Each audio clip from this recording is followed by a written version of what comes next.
When we think of self-care, we tend to think of retail therapy, pedicures, and massages.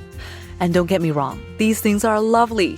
But spending money on pricey products and services is only one of many ways to invest in our wellness. Welcome back to Savvy Psychologist. I'm your host, Dr. Jade Wu. Every week, I'll help you meet life's challenges with evidence-based research, a sympathetic ear, and zero judgment.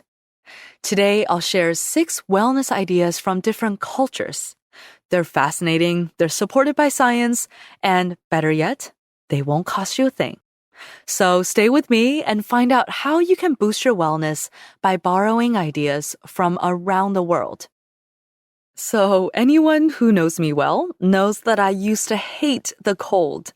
I dreaded the coming of every winter when I lived in New York and Boston, and I would complain through gritted teeth every single day of the coldest months. It wasn't just the drop in temperature. It was the boredom of being holed up inside with less and less daylight. And when I made some Scandinavian friends in 2016, I interrogated them. How do you do it? How do you stay sane during your long winters and short days?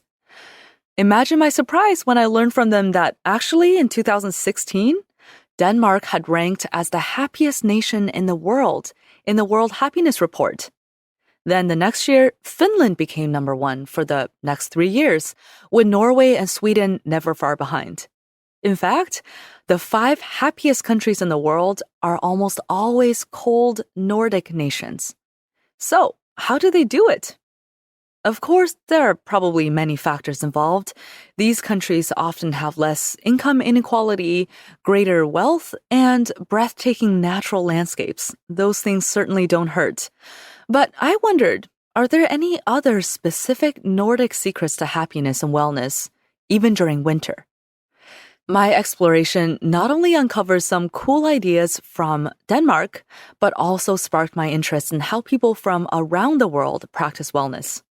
I was especially curious about how people have traditionally embraced wellness before it became this consumerist buzzword to describe expensive potions and bottles or fancy supplements peddled by celebrities. So today, I want to share some of these really fascinating wellness practices and philosophies that I learned about. They're based in tradition, they're supported by science, which I love, and best of all, no matter what your income level is, you can probably do them at home. So let's dive in. Let's begin our journey in Denmark, the country that consistently ranks among the top 5 happiest nations in the world. Here, the Danish believe in hygge, which loosely translates to coziness. The word originated from an old Norwegian word meaning well-being, and it captures all that is cozy, warm, and just enjoyable. Curling up under a soft blanket while holding a warm mug of cocoa is hygge. Chatting with friends and family around a fire, hygge. And simply enjoying the glow of a candle, hygge. No wonder the Danes are so happy in winter. This concept of hygge not only gives practical inspiration for how to enjoy life, oversized scarves and hot drinks with friends, but it also offers a philosophy for how to be with one's environment instead of fighting against it. For example, instead of being like me and complaining about the cold all winter, you could go with the season and enjoy the special coziness of winter through your experience of little things like bright copper kettles and warm woolen mittens. Now let's go south to warmer climes and take a nap with the Spaniards. In Spain and other Mediterranean places, as well as Latin America and some places in Asia, it's common practice to take an after-lunch nap. And this is called a siesta in Spanish. This afternoon nap time is not just for kids. Adults do it too.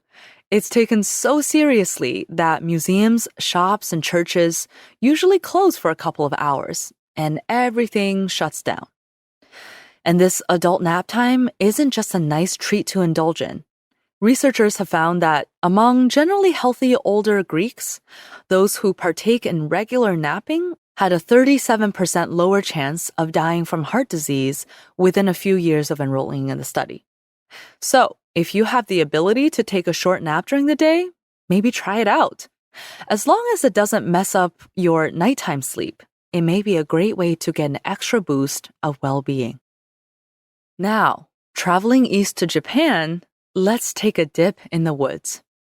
Not an actual swim, but rather an immersion in nature called Shinrin Yoku, loosely translating to forest bathing. Forest bathing is pretty much what it sounds like, being immersed in nature.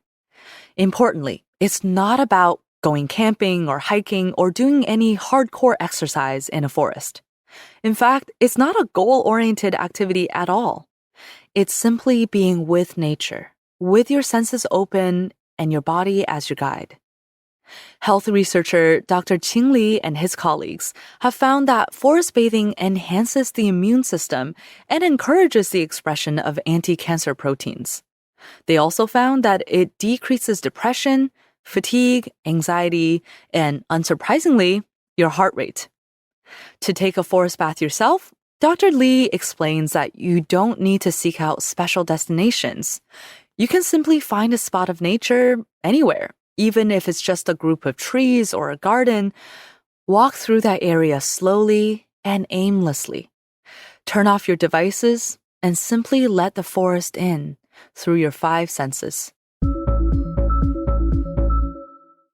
So far, we've gotten cozy with the Danes with their hygge, we've taken a nap with the Spaniards, and we've gone forest bathing with the Japanese.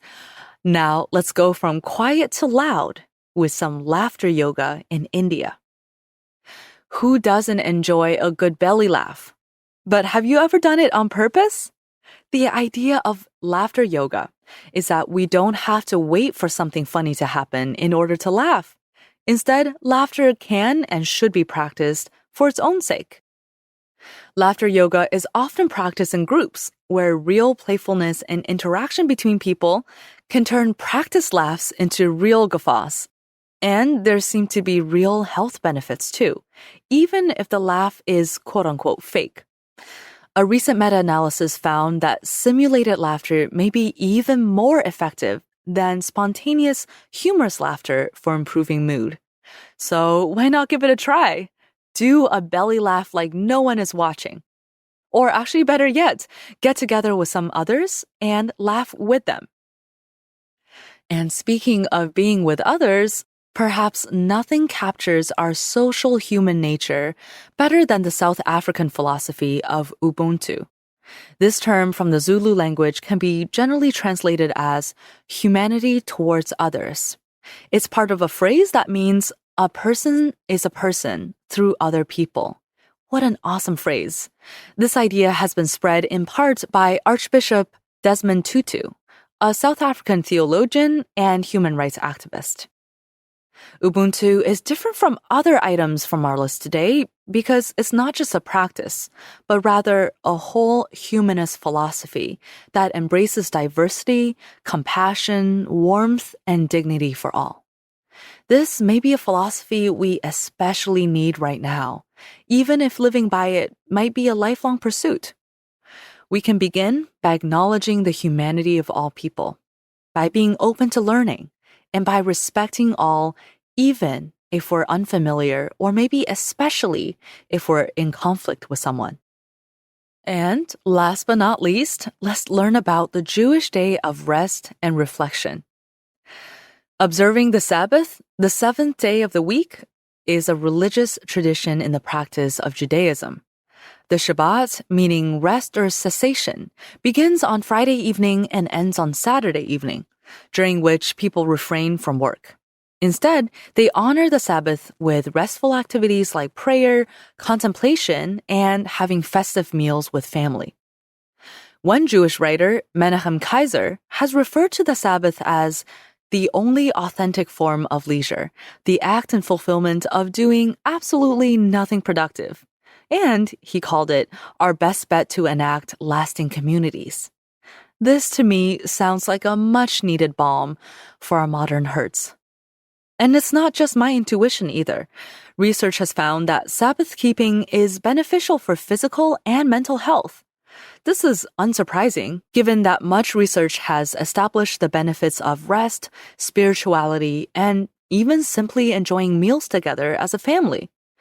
So I wholeheartedly agree with Kaiser that even if you're not religious, you can practice maybe a secular version of Shabbat and let this weekly timeout give you the chance to rest and connect with others. Whether it's through the spirituality of Shabbat, the quietness of forest bathing, or the exuberance of laughter yoga, there are so many wellness practices and philosophies from around the world that get back to basics. These are feeling connected to our bodies, our minds, and one another. None of the ideas we talked about today require you to buy a single thing, but all of them invite us to be mindful and connected. So what do you think? Do any of these cultural practices intrigue you? I'd love to hear your experiences with them and also any other cultural practices that I missed. You can get in touch with me on Twitter. I'm at QDT Savvy Psych and at Jade Wu PhD. And you can always subscribe to the Savvy Psychologist newsletter to get happier and healthier living tips delivered straight to your inbox. You can listen to the Savvy Psychologist wherever you get your podcasts. Savvy Psychologist is audio engineered by Steve Rickeberg and edited by Karen Hertzberg. And as always, it is strictly for informational purposes and does not substitute for mental health care from a licensed professional. Thank you again for joining me, and I'll see you next week for a happier, healthier mind.